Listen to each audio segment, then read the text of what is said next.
নির্বাচনের তফসিল ঘোষণা করেছে নির্বাচন কমিশন। সংলাপের আহ্বান প্রত্যাখ্যাত হওয়ার পর যুক্তরাষ্ট্র চুপচাপ তা মেনে নিয়ে সরকারের সাথে স্বাভাবিকভাবে কাজ চালিয়ে যাবে মনে করছেন না কূটনীতিক ও নির্বাচন বিশেষজ্ঞরা।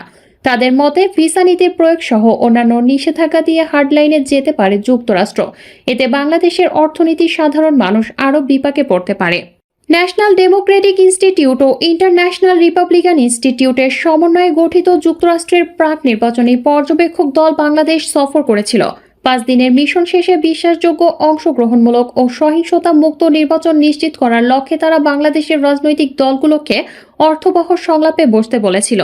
মার্কিন ওই প্রতিনিধি দল ঢাকায় অবস্থানকালে প্রধানমন্ত্রী শেখ হাসিনার সঙ্গে তার কার্যালয়ে সাক্ষাৎকালে সুইডেনের পররাষ্ট্র মন্ত্রণালয়ের আন্তর্জাতিক উন্নয়ন সহযোগিতা বিষয়ক প্রতিমন্ত্রী ডায়ানা জান্সে বলেন, তার দেশ বাংলাদেশে অবাধ, সুষ্ঠু ও অংশগ্রহণমূলক নির্বাচন দেখতে চায়।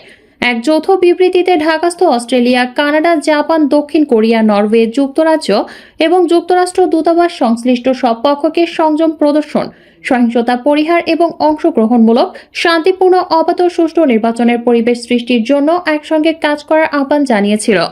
এর আগে অস্ট্রেলিয়ার প্রভাবশালী সিনেটর ডেভিড শুব্রিজের এক প্রশ্নের জবাবে দেশটির বৈদেশিক বিষয়ক ও বাণিজ্য বিভাগের দক্ষিণ ও মধ্য এশিয়ার দায়িত্বপ্রাপ্ত প্রথম সহকারী সচিব গ্যারি কেওয়েন নিশ্চিত করেন, বাংলাদেশের আগামী জাতীয় সংসদ নির্বাচন অবাধ, সুষ্ঠু, অংশগ্রহণমূলক, অন্তর্ভুক্তিমূলক ও অসহিংসভাবে অনুষ্ঠিত হওয়ার জন্য ধারাবাহিকভাবে কথা বলছে অস্ট্রেলিয়া।